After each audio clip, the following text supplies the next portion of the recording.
Дэлхий дээр хэн нэгэнд үл хамаарах зүйл гэж байдаггүй. Эрүүл амьдрахын төлөө заавал шийдэх ёстой зүйл. 7 тэрбум хүний нэг жид гадагшлуулдаг өтгөн нь 290 тэрбум килограмм юм. Гэхдээ баас нь бохор ялгадас гэж үү? Үгүй. Хэн нэгэнд хүнд өвдөн зовх үед хүнийг авардаг юм болдог. Дэлхий дээр олон хүн аль хэдийн энэ имийг хэрэглэж байгаа.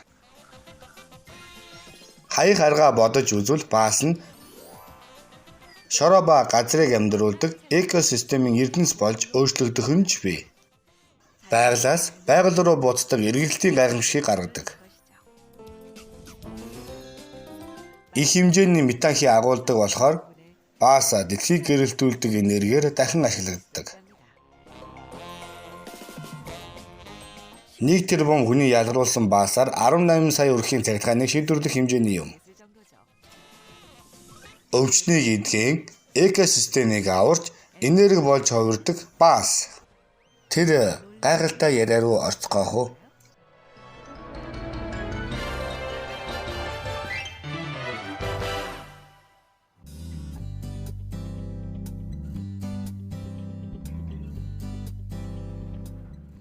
Улсааны шинжлэх ухааны технологийн хүрээлэнд ирсэн нэг лам. Би энэ талаар аль эртнээс л бодож байсан. Тэгээд үүнийг үйлдвэрлэж болох хэсэг, дэлгэрүүлж түгээх боломжтой хэсэг талаар профессороос зөвлөгөө авахаар энд ирсэн юм. Хьюжин ламын ирсэн газар бол улсааны шинжлэх ухааны технологийн хүрээлэнд байрлах Саулдаан гэж нэрлэгдэх гадаах лаборатори юм. Саулдаан нь нүдэнд харагдахгүй нөгөө ертөнцийг мөрөөддөг газар гих утгатай бөгөөд яг ямар дэлхийг мөрөөддөг юм бол энд төрөл бүрийн туршилтын төхөөрөмж дүүрэн байна.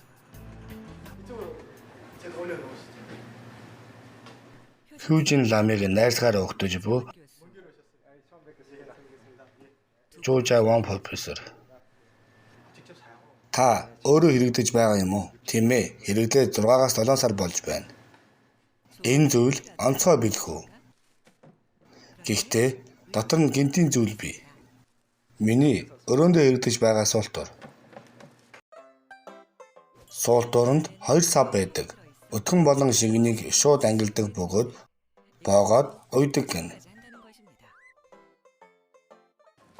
Үнэр их гардгүй үгүй юу? Үнрүү мэдэхгүй. Миний бодлоор ч тэр үнэр гардаггүй. Өтгөн ба шингэнийг холилдвол хэрлэж болохгүй хаягдал болдогч ялган ангилвал тусд нь ашиглаж болдог гэнэ. Тиймээс энэ өвөрмөц суултуур өтгөнийг ашиглах төхөөрөмжийг харагдаж байна.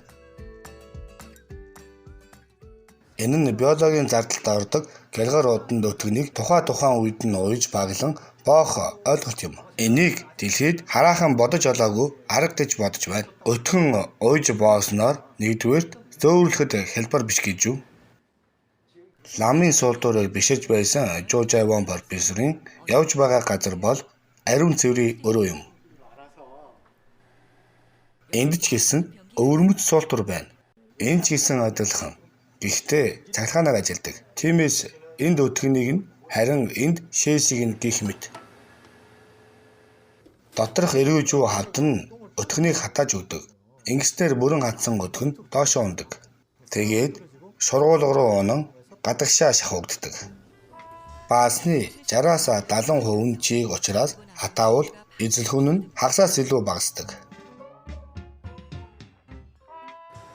Би ариун цэврийн өрөө гэж нэрлэгддэг бөгөөд эхний бие нь зөвгийн бие бөгөөд арын бие нь алсын хараан бие юм. Арай өөр дэлхийг мөрөөддөг би ариун цэврийн өрөө.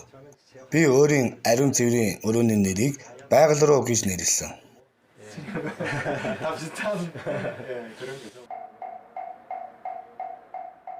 Гуанчжоу, Гуангдоу.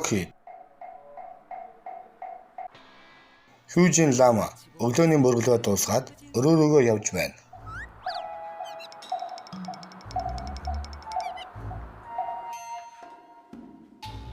Ламын өглөөний ажлуудын нэг нь өөрийн хийсэн байгаль руу гих суултуураа ашиглах юм.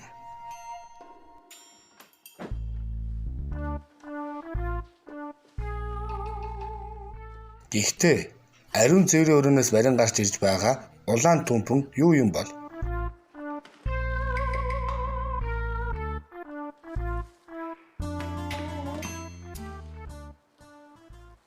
Хүндрээд ингэж гялгарууд нь хэвэл хоолны үлдэгдэл цэвэрлдэг төхөөрөмж болно. Би одоо туршилтаар үүнийг энд хийж байгаа. Ингэж бордоо хийж байгаа юм. Өглөө бүр өөрийн биеэс гардаг өтгөнийг өөрөө цэвэрлдэг лам. Үнэн дээр ламын ариун цэврийн өрөөнд энгийн угаалгад суултуурч байдаг. Гэвч 7 жилийн өмнө Камбож улсад NGO ажиллагааны үеэр ариун цэврийн өрөөний талаарх бодол нь өөрчлөгдсөн юм. Ариун цэврийн өрөө барьсан. Гэхдээ мэдээж угаалгад ариун цэврийн өрөө. Нэг жилийн турш зөвхөн угаалгад ариун цэврийн өрөө л барьж цэвэрлэх байгууламж хийгээгүй болохоор маш муу үр дүн гарсан юм. Тэгээд улс бохирдуулахгүйгээр ариун цэврийн өрөө ашиглах сайн арга зам хайсан.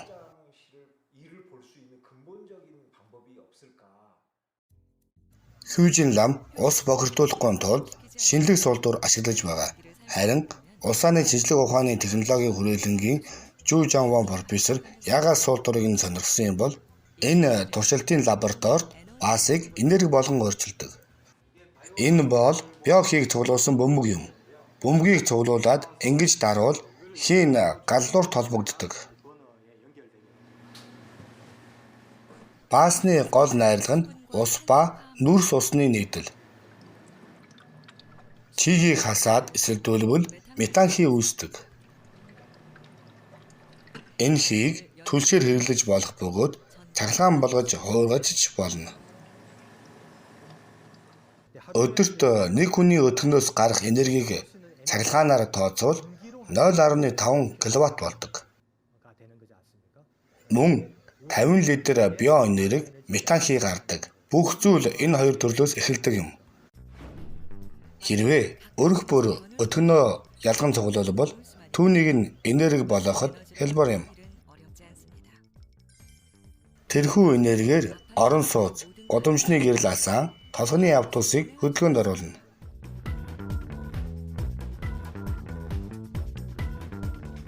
$5,000 хүн оршин суудаг газарт нэг өдрийн турш цуглуулсан басаар 5,000 гудамжны гэрлийг 10 цагийн турш асааж нэг цахилгаан машин 5,000 км зам туулна. Германы нэгэн эко тосхон энэхүү мөрөөдөлд нэг алхам ойртсон. 1994 онд тосхон анх байгуулагдсанаас хойш 100 орчим өрх ирж суурьшсан. Гэрээс гардаг хогоо цэвэрлэх хэлбэр нь маш өвөрмөц юм.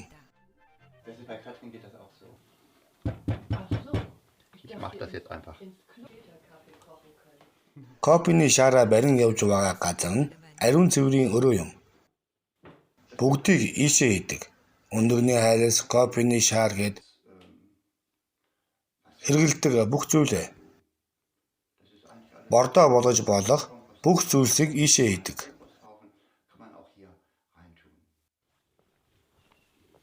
Суултуурт хоолны үлдэгдлээ хийвэл бүгдэрдгүй юм байх та.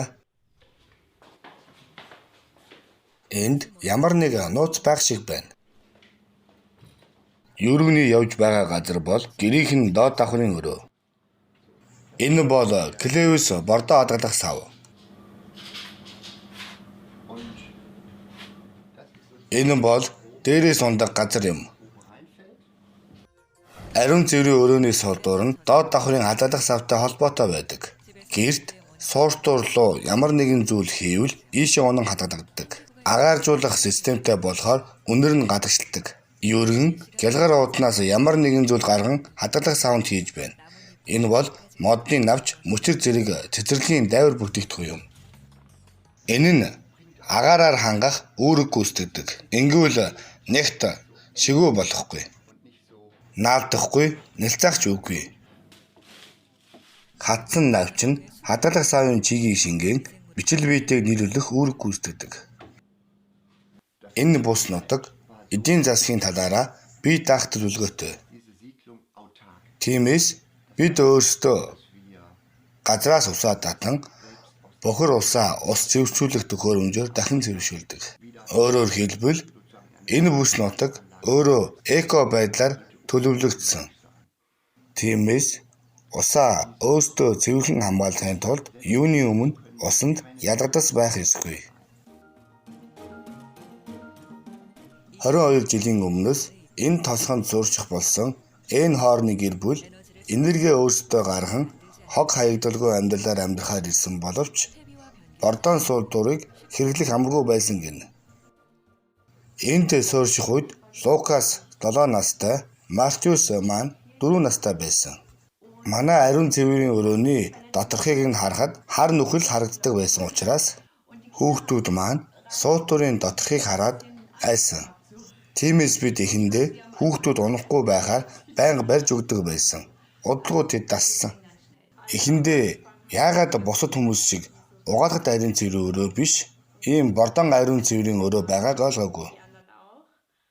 Гэхдээ эцэг их маань Бордон суултуур ус хэмнэх арга гэж тайлбарласан. Тэгээд би ч гэсэн сайн зүйл гэж бодон сайн талаас нь ухамсарлах болсон. Энэ хадгалах савнд бичил биетийн үйл ажиллагаанаас болж органик бодис задран бордоо болдог. Өтгөнийг жилд 2 удаа суллаж гаргадаг. Ойролцоогоор 3 төрдөг тэрэг дүүрдэг. Бордоо болох явцад эзэлхүүн нь багасдаг учраас 3 ам бүлтэй өрөх 6 сар хэрэглэсэн чалихгүй.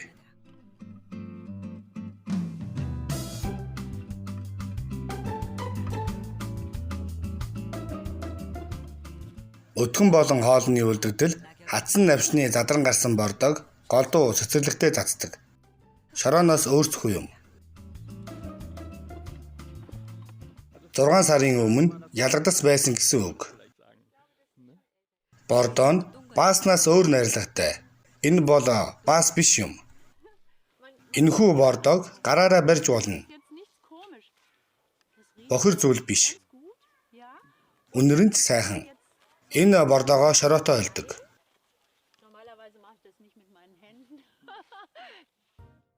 Хөрс шороо гэж ургамал ургах, шимт хижээл, чийг агуулсан битийг хэлдэг.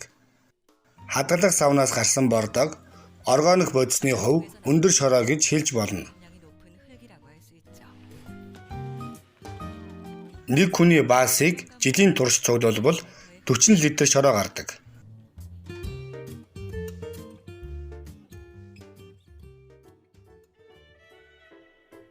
Германы бүх нутагт нийлүүлэгддэг Берган Бордон суултуурыг ноён Бергер анх нээсэн.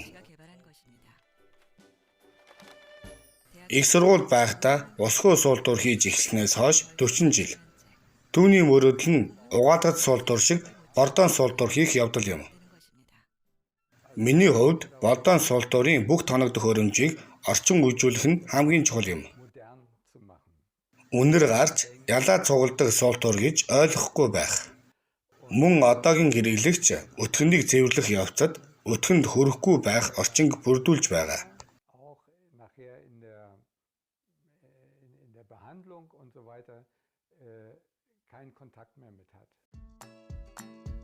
Түүний ажлын байранд өнгөрсөн хугацаанд хийсэн олон төрлийн суултуурууд байдаг. Хэлбэр нь өөрөөрч бүгд ус хэрэглэдэггүй суултуурууд юм.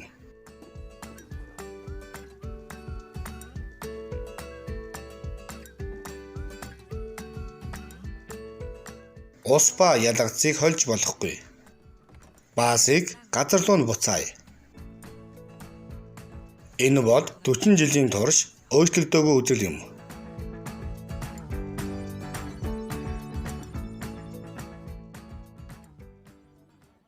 Өнөөдөр амралтын өдөр тариаланчтай уулзахаар ирсэн. Германд амралтын өдрүүдэд тариалангийн газар угаалгалт суултуур хэрэглэж болдоггүй. Ус хэрэглэдэггүй Бордон суултуур тавих ёстой. Тиймээс ялгацыг өөрөө цэвэрлэж зайлуулах нь энгийн зүйл биш юм.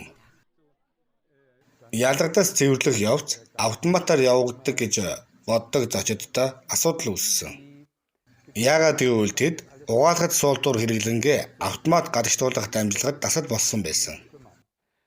Гэвч энэ нь хүний анхаарах ёстой зүйл юм. Бид суултуурыг өөрсдөө хариуцах ёстой байдаг. Мөн хүн суултуурын системийн нэг хэсэг гэж ойлгох хэцүү байсан. Учир нь суултур ба бордоо зэрэг нь хүмүүсийн дандаа ярьдаг сэдэв биш юм. Угаалгад суултуурын дассан хүн бүр хүсэхгүй. Бордоор суултур хэрэглэн гэдэг нь өөрийн ялгаруулсан ялгацаа өөрөө цэвэрлэх гэсэн утгатай. Энэ нь маш удаан явагдаж байгаа үйл явц ч гэлээ би аажмаар олон хүн байгалийн нөөцийг ашиглах юм уу? Унтны усыг ариун цэврийн өрөөний усаар хэрэглэх нь өтгөн цэвэрлэх сайн арга биш гэдгийг ухаан гэдэгт итгэдэг. Эрт дээр үеэс баас үнэхээр толгой өвдгсөн асуудал байсан. 16 дугаар зуунаас өмнө Европын годамж бүхэлдээ баасаар хужигдсан байсан. Гэнэт дээрээс асгарах өтгөнөөс болж шөхөр хэргэлдэг байсан бөгөөд дээр нь гიშгэхгүй тулд өндөр өсгийт өмсдөг байсан. Хамгийн том асуудал нь усны асуудал байсан. Хаягдсан ялгадас газар болон голыг бохирдуулж бохирдсон усыг уусан хүмүүс халдварч өвчин тусдаг байсан. Аимшигт орчноос хүн төрлөختнийг аварсан зүйл бол Жон Харингтон гүний зохион бүтээсэн угаалгад суултур. Өдгөнийг орчин суух газраас олдуулснаар хүн халдварт өвчнөөс ангиж ирсэн. Гэтэл яагаад одоо угаалгад суултур асуудал гэж? Өрхийн ус хэрэглээний 4/1 орчим нь угаалгад суултураар гардаг учраас ус маш их хэрэглэдэг. Тэр ус хаанаас ирдэг вэ? Хам мөрнөөс эхлэн цэвэрлэгдэн ирдэг бөгөөд энерги маш их зарцуулдаг. Эхний ээлжинд авчирхад тонн бүрт 0.25 кВт орчим хэрэгдэж, мөн хэрэглэсний дараа бохир усыг нь цэвэрлэхэд тонн бүрт 1.5 кВт. Энэ суултур ус уудаг усны үхэр, энерги залгидаг усны үхэр юм. Угаалгад суултур нь усыг үнэхээр их хэрэглэдэг. Бид Сөүлийн Каннамын нэгэн айлд үүнийг шалгаж үзэхээр болсон юм. Дээвэр дээрээ жижиг талбай хийж, борооны ус цуглуулan хэрэглэж, эрүүл амьдралаар амьдардаг өрх. 3 хүүхэдтэйгээ тавуулаа амьдардаг өрхөд туршилтаа хийж эхэлсэн.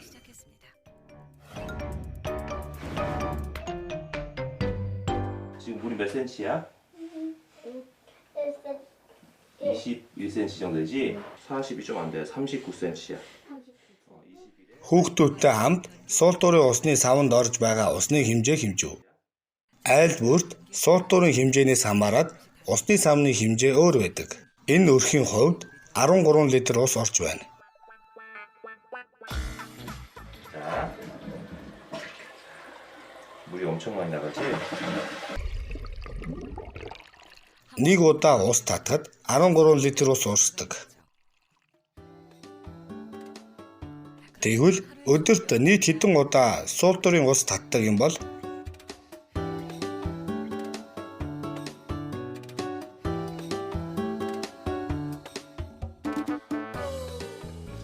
지금 오늘 우리가 지금 보면 Суултуурын ус татах бүрд тэмдэглэж үзтэл 6번. Нэм гарагт өрхийн 5 гишүүн нийт 28 удаа суултуурын ус татсан. Нэг удаад 13 литр ус хэрэглэдэг тул өдөрт хэрэглэсэн ус нь 364 литр. Нэг жилд 5 тонны 26 ширхэг галын машин ус суултурт хэрэглэдэг.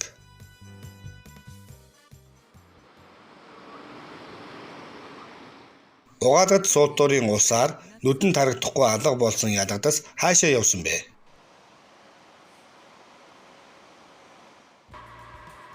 Ялгадсан эхлээд цэвэрлэх газарт бөөгнөрч байгаад цэвэрлэх газрын машинд ажигдан бохир ус цэвэрлэх байгууламж руу илгээгддэг. Энд цэвэрлэгддэг бохир ус болон хаягдал нь өдөрт дунджаар 4000 тонн. Сөүлд ийм бохир ус цэвэрлэх 4 байгууламж байдаг. Юуны өмнө бичил биет хийн бохирдолтой биетийг задлан өтгөргөлөгч төхөөрөмжөнд хийн хатуу биет болон шингэн биетийг ангилдаг. Үнэхээр их мөнгө ялгадас цэвэрлэхэд ордог. Хатуу биетийг шүүлсэн, цэвэршүүлсэн лагийг шатааж, шингэн биет нь бохир устай холилдон гол мөрөн рүү гардаг.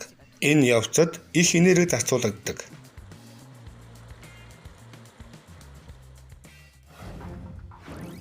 Амьтны баасыг цэвэрлэхэд ч их зардал ордог.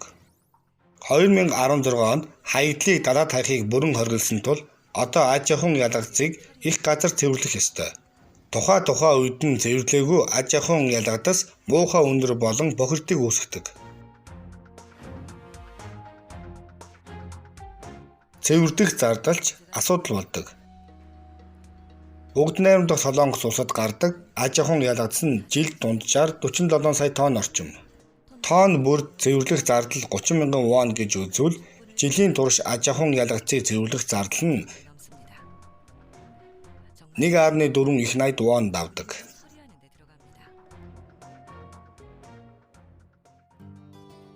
Гэхдээ энэ их зардлыг гаргасан мөртлөө баасыг хаях нь зөв үү? Баасыг хаях ёстой гэсэн бодлоо хаях юм бол та арга замыг нь олж харах болно. Нунсан гэрүүнг мал аж ахуй хөдөө аж ахуйн холбооноос малын ялгадас цэвэрлэх байгууламж барьж энэ нутагт гарсан малын ялгадасны 4/1-ийн цэвэрлэлтэр зүгээр хайдаггүй. Цуглуулсан малын ялгадсанд үрдэс солон чигийг нь тохируулж сайн задлах бичил бит цацвал 4 сарын дараа бордоо бэлэн болно.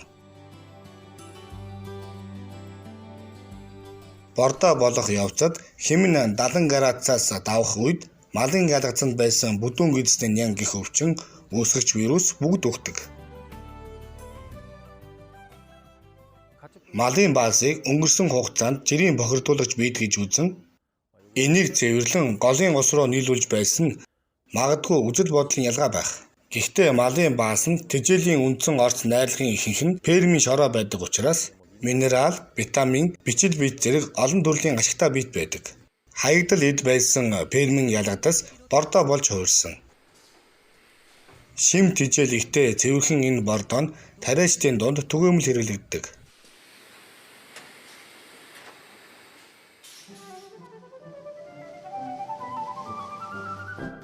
Тэжээл эдэн гадагшлуулсан тэр ялгалцыг ашиглан тариа тарих нь байгалийн эргэлтийн арга.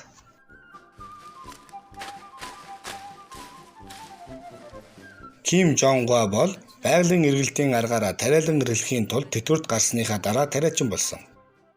Японы шин тэжээлийн найрлагын 30-40% нь навчандаа байдаг тул энэ нь сайн. Дахиад идвэл маш сайн. Өчигдөр хураасан өвсөө дахиад өгнө. Түүний талбайгаас хаях зүйл байхгүй.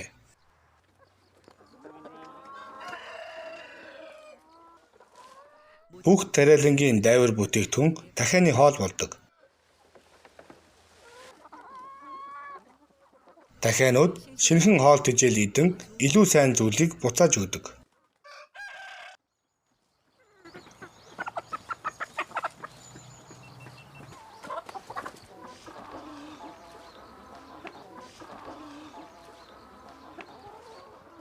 дахианы баас.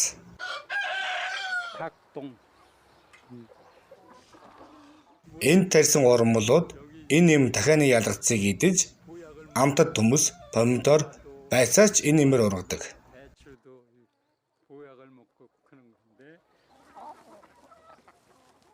Дахиад тэжээл эдэнгээ ялгадаас ялгаруулна. Бүгд сайн жиг толилдно.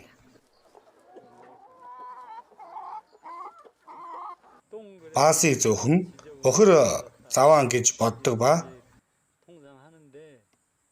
баасны найрлага үнэхээр сайн зүйл гэдгийг ойлгох үед баас шиг хэрэгтэй зүйл байхгүй.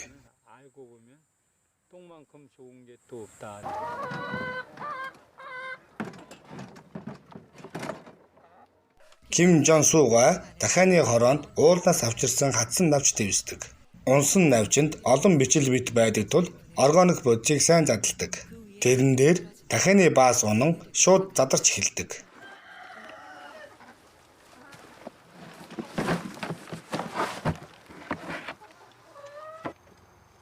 Овоолсон бордоог сайн эргүүлэн агаар оруулж гэмээр задрал сайн явагдана. Дулааны хим ихсэж байна гэдэг нь бичил бит сайн задарч байна гэсэн үг юм. Ингэж дулааны хим ихсвэл муу шавж бүгд өгдөг. үхэж устдаг. 4 сарын дараа бордоо бэлэн болно. Цаг хугацаа болон сэтгэл шингэсэн нандин зүйл юм. Анх намайг тариа тарихад газарт гүрз ба гапо зэйтүү сайн ордгоо байсан. Одоо бол заавал газраа хагалахгүй тариагаа тарьсан ч шороо гараараа ингэж явхвал зөөлөн бамбар зур шиг тариан үндэс сайн сууж мөн ногооны хэмжээ том хүчил төрөгчийн хангамж сайн явагдана. Энэ пермийн хөрсний органик бодисын агуулмж нь ойр орчны пермээс 2.5 дахин их юм. Газар эрүүл тул ургац ч эрүүл. Энэ дайвар бүтээгдэхүүнийг эдгээр дахиаж эрүүл юм. Мөн дахиан баасч эрүүл юм. Цэцэгт навчны тариалан эрхэлдэг энэ пермд үхэр маш хүндтэй тооцогддог. Үхрийн хашаанд үрдэсний оронд модны зордос дэвсдэг бөгөөд модны хайлсыг жижиглэн хийсэн болохоор агаар сайн дамждаг, бичил биет ч их байдаг. Зөөлөн модны зордос сайхан болохоор ч тэрөө үхрүүд гүйж хараалгадаг. Үхрүүд үүн дээр ялгацаа ялгаруулан хөлөөрөө гიშгэн холвол бичил биетээс болж задарч эхэлдэг. Үхрийн тусламжтайгаар сайн бордоо үүсдэг. Тариалан эрэлхэд мэдээж газар тариалангийн төхөөрөмж хэрэгтэйч би газар тариалангийн төхөөрөмжтэй хамт үхэр худалдаж авсан. Хүмүүс цэцэгт байцаа тарихад яагаад үхэр авч байгаа юм бэ гэхэд нь би энэ бол бидний явах ёстой зам гэсэн. Үхрийн хашааныхаа шалыг хулсан энэ даваалж тавихад л бордоо болж эхэлдэг.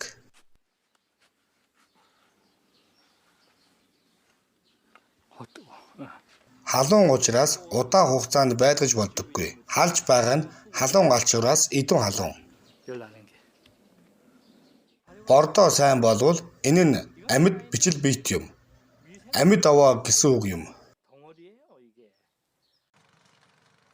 Тэр бичил биет авааг 30 см зузаантайгаар талбайд засдаг бөгөөд хавар энд үр цацна.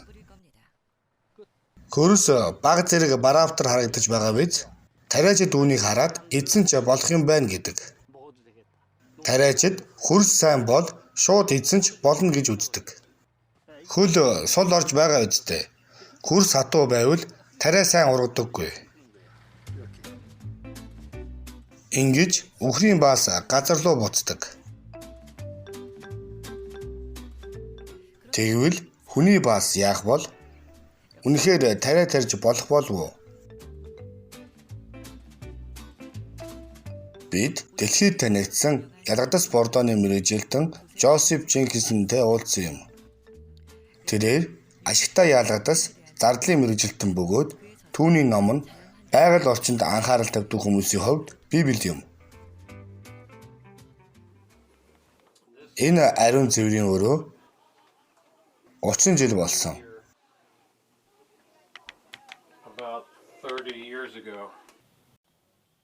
Ариун цэврийн өрөөнд байгаа модон сулдуур болон өрцөн сулдуурын тагийг нээхэд хувин гарч ирдэг. Энэ хайрцаг бол хувин юм. Амархан олж болно мөн хямдхан. Бие засаад нойлын цаасаа энэ хайрцагт хийж зүгээр дээр нь өрцнөөс жаахан цацна. Ингээд болоо.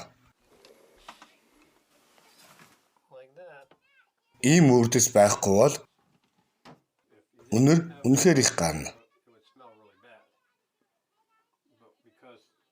Үрдэс нь үр дүн сайтай учраас өтгөний муухай үнэрийг тардаг.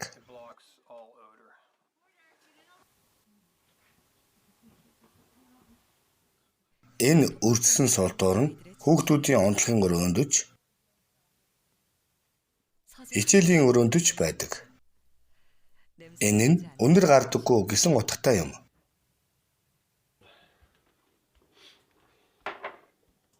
Ариун цэврийн өрөөний дараагаар Жозефийн танилцуулсан зүйл бол өөрийнх нь даршилсан ногоо.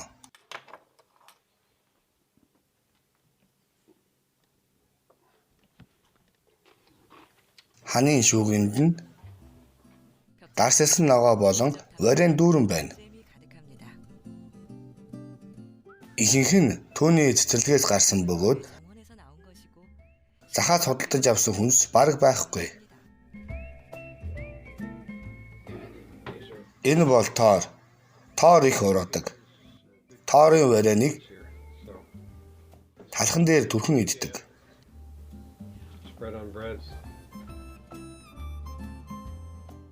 Жозефийн танилцуулсан дараагийн нэг зүйл бол жижиг овоохоо бөгөөд энэ бол түүний номер 1 эрдэнэ болох Бордоны хайрцаг юм. Уур гарч байгаа харагдаж байна уу? Бордо болсорж байгаа болохоор тэр юм. Халуун байгаа биз? Юу ч хамаагүй бордо болох зүйлсийг хамт идэг. Бүгд цэцэрлэг рүү буцдаг. Ялгадаас бордо нь эдхийн амьдралын нэг хэсэг юм. Юу ч худалдаж авахгүй байсан ч нэмэхгүй байсан ч болно. Зүгээр бидний дайвар бүтээгдэхүүн юм. Just our own byproducts. Ялгдсан бордог бүгдийг нь цэцэрлэгт урмал тарихад хэрэгэлдэг. Мөн цэцэрлэгт ургасан зүйлийг хүн болон амьтан иддэг. Тэгээд хүний ялгдсан дахин бордоны хайрцаг руу буцдаг. Юу ч хайдаггүй. Өдөр бүр иддэг. Салаадны навч болон лоун тарихад бордоо хэрэглүүл угаахгүй байсан ч болно. Бордоо бол аюулгүй. Бордоо болоогүй өтгнөөс л болгоомжлох хэрэгтэй. Бүдүүн гидсний ням болон өөр аюултай нянгууд ч бий. Гэвч бордоо зүгээр. Энэ цэцэрлэгт шавж үнэхээр их байдаг. Нэгдүгээрт химийн бордоо хэрэглүүл хөрсөн дэх амийг хөнөөдөг. Хоёрдугаарт химийн бордог худалдаж авах ёстой. Харин энэ ялгдсан бордоо нь үнэгүй. Худалдаж авахгүй байсан ч болох амьдралын нэг хэсэг юм. Өөрийн ашигт биетийг дахин гэрдэж байгаа учраас тэр юм. Жозеф өөрийн амьдралыг бүгдийг нь номондоо бичсэн. Ялгцыг хаялгүй бордоо хийх арга. Тэр ялгадас бохир аюултай гэсэн хуучны үзлийг өөрчлөхийг хүссэн хэрэг юм. Миний бичсэн ялгдсан бордоо ном. Энэ бол анхны хэвлэл. Та бүхэнд уншиж өгөх хэсэг байна. Ялгдсан бордооны үзлийг хураангуулсан ном.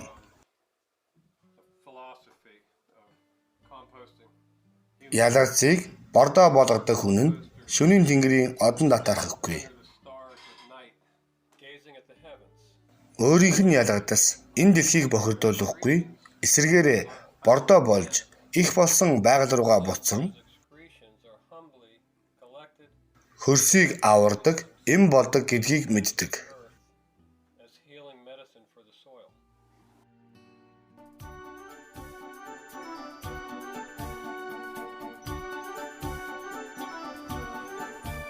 Бид нэг туршилт хийсэн юм. Хүн ам шивүү сурчсан байшинд бордоон суултуур хэглэж болох болов уу? Угаалгад суултуурын усны туршилтанд оролцсон гэр бүл өөрсдөө бордоон суултуур хийж 2-7 хоногийн турш хэрэгдэж үзэхээр болсон. 여기는 쉬하고 여기는 똥을 싸는 거예요. 그 다음 여기다 똥을 싼 다음에 솥밥을 이 정도만 해서 여기다 이렇게 넣는 거예요. 친환경 변기 쓰라고 했을 때 좋았어요. 여기는 친환경이 아니라 그냥 바다에 버리는 거고 여기는 식물에다 비료로 주는 거예요. 냄새는 조금 나요. 톱밥 냄새요. Сансныг бодоход хүүхдүүд бордоон суултуурыг маш нааштайгаар хүлээн авч байх шиг байна.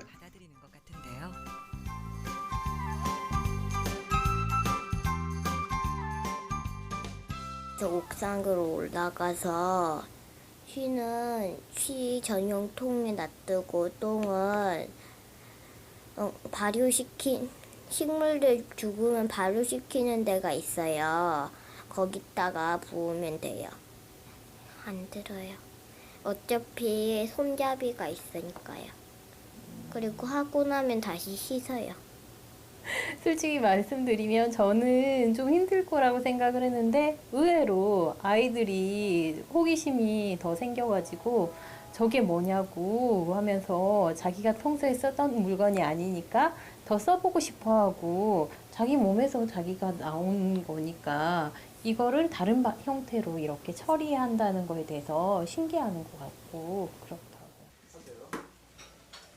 Бордон суултуурын цэвэрлэгээ нь аавынх нь ажил юм.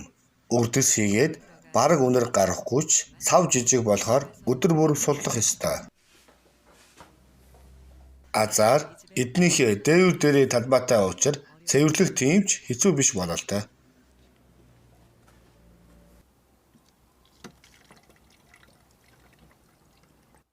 Шээсээ тусад нь хаяад дараа нь өтгөнөө хайдаг.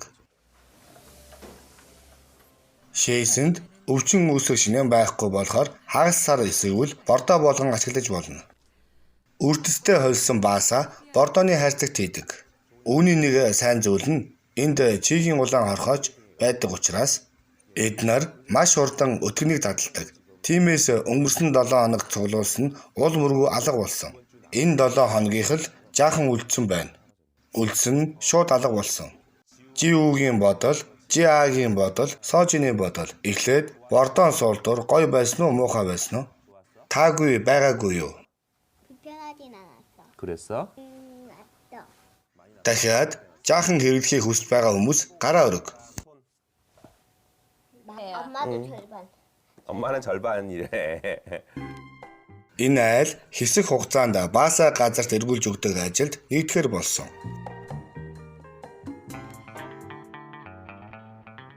Баасыг яаж цэвэрлвэл сайн юм бол үүний талаарх судалгаа хэдийнэ идэвхтэй явагдаж байгаа. Баасыг бордоо болгон өндөр амжилтанд хүрсэн Сингапурын нэгэн био компани. Энд бордоо болох цагийг багасгадаг судалгаа явагдаж байна. Энгийн үед байгальд 3 сараас илүү зарцуулагдагч ферментийг ашиглан бордоо болох цагийг 24 цаг болгож богиносгосон. Дулааны химийг ихсгэх аргаар хурдан үр дүнд хүрч чадна. Тэгвэл өндөр хэмд тэсвэрлэх чадвартай фермент олох нь чухал юм. Манай фермент 85 хэмээс өндөр хэмийгч тэсвэрлэх чадвартайгаар хийгдсэн учраас дулааны хим өндөр байх тусам цэвэрлэгээ хурдасдаг. 2-3 сар зарцуулдаг байсан цэвэрлэгийг 1 өдрийн дотор хийж чадах болсон.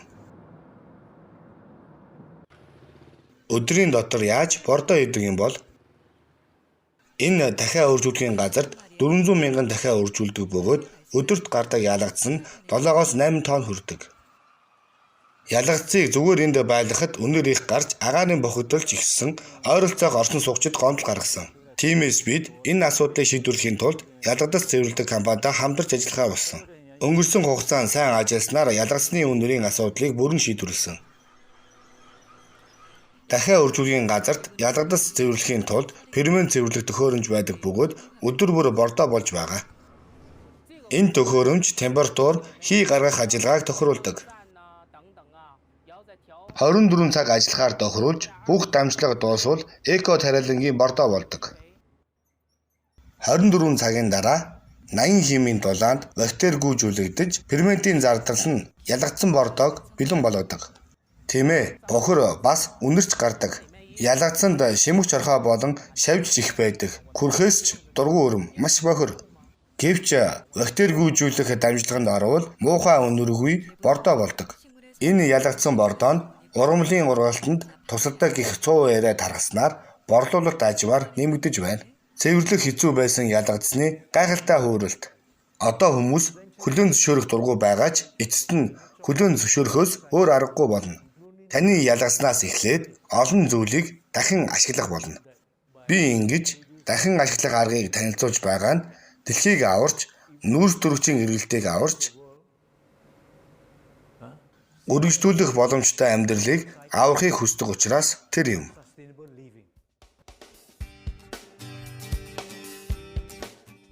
Чикаго хотын усан байгууламжийн газар. Энд 2.5 сая хүний бохир уусыг цэвэрлэдэг бөгөөд бохир ууснаас ядагдцыг суулгадаг. Америкт тусдаа бохир уус цэвэршүүлэх сав байхгүй бөгөөд ядагдц дамжуулах хоолоогоор бохир уус цэвэрлэх газар руу ирэх болсон. Бүх бохир уус цэвэрлэх байгууламжинд холилддог. Мөн нийтийн ариун цэврийн өрөө болон гудамжин дах ариун цэврийн өрөөнөөс хураасан ялгцыг ачин ирж бохир уусанд холдог. Харин энэ уусанд холсон зүйлс бол голдуу ялгадц юм. Цэвэр ус болон бичил биетүүдийг дахин цистерн руу явуулдаг. Ийм аргаар сэлгдэг цистерн руу. 4 төрлийн шахуурга байдаг.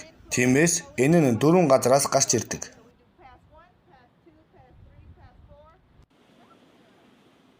Том ялгцыг шүн авах төдийгүй усыг цэвэршүүлэхийн тулд химийн эм хэрэглэдэггүй. Оронд нь хортой биеийг задлахын тулд бичил биетийг идэвхжүүлдэг.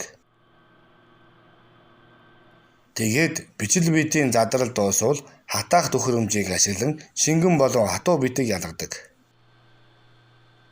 Тэгвэл шороо шиг био нэгдмэл шүүгддэг. Бохир усанд байсан ялгадас ингэж өөрчлөгдсөн. Бохир усыг цэвэрлэхэд бичил биетийн үүрэг чухал. Ямар бичил биет, ямар хортой биетийг задалдаг болох, ямар орчинд идэвхждгийг мэдэх ёстой. Энэ газар онцгой бичил биетүүд сайн үржиж, бичил биетийн тоо маш хурдан өсдөг. Тэгж бичил биет усыг цэвэршүүлж эхэлдэг.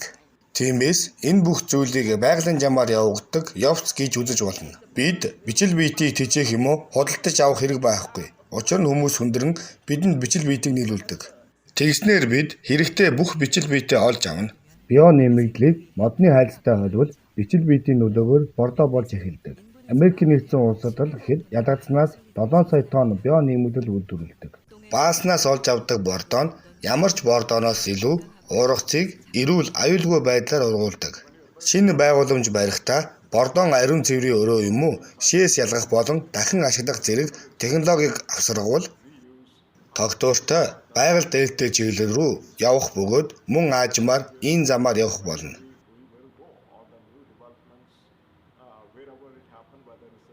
Хөгжингүй улс оронч бай, хөгжиж байгаа улс оронч бай. Бид амьдралаа өргөжлүүлж чадвал тэгэх болно.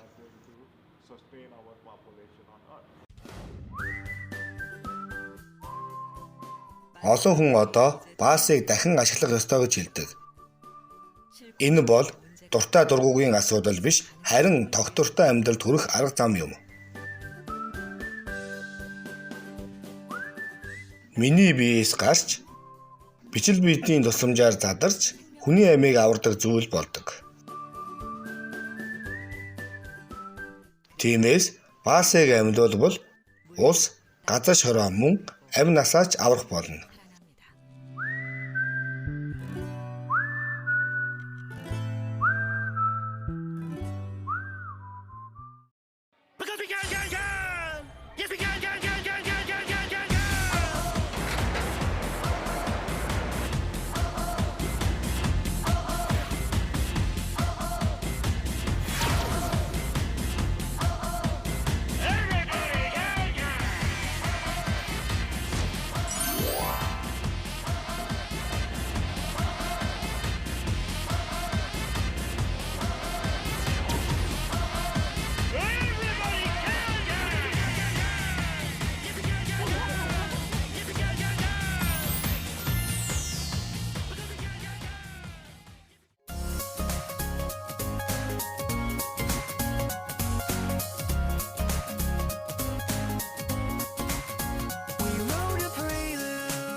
Church room,